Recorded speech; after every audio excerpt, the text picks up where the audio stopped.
So it's October the 13th, 2025. It's a good day in Israel, an historic day. The remaining hostages from Gaza have been released, and President Trump is addressing the Knesset in Jerusalem. But I am here in the Negev desert, visiting Ben Gurion's desert home. You should be able to see a map of the site there. And this is where Ben Gurion settled after he retired from the prime minister position in Israel. So David Ben Gurion was the founding father of Israel, the first prime minister. The famous photo declaring Israel's independence, that speech was delivered by Ben Gurion, but one of his major passions, especially later in life, was developing the Negev desert in Israel's south. So there are a few quotes that I'll read as I walk down this path. So the first one, the state of Israel to exist must go south. And the next quote on the path, wisdom goes with south. It is written, whoever seeks wisdom, south he shall go. And then third quote, it is in the Negev that the creativity and the pioneer vigor of Israel should be tested. So the Negev doesn't get as much attention as, say, Israel's major cities, Jerusalem, Tel Aviv, Haifa in the north.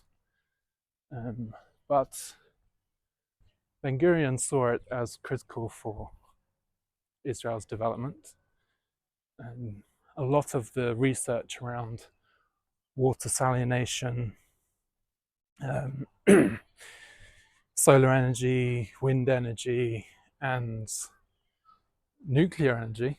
So the nuclear plant in Dimona is about a 30-minute drive away, and Ben Gurion was instrumental with Shimon Peres in getting that nuclear reactor funded and set up in the first place. So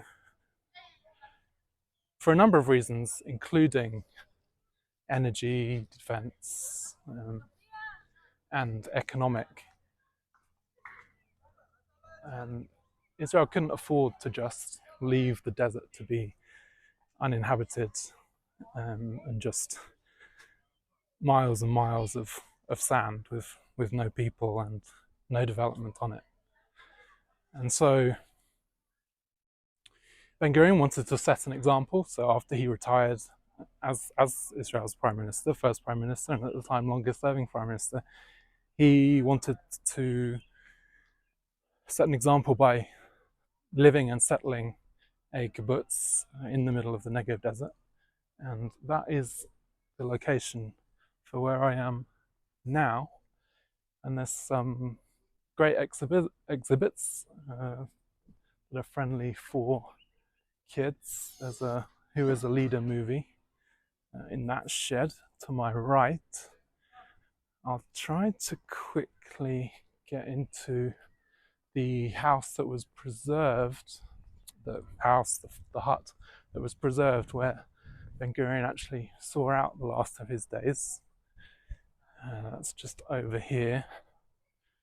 There's a statue of Ben Gurion doing a handstand behind me there.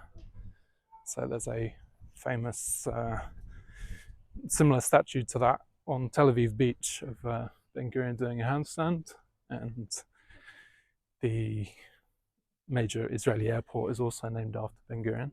But here I am at Ben Gurion's desert home, and I'll just open the door and show you what his desert home looked like.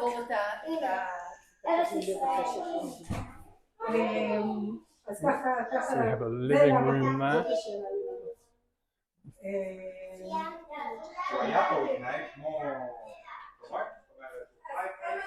have a bedroom here with a few books. Small kitchen.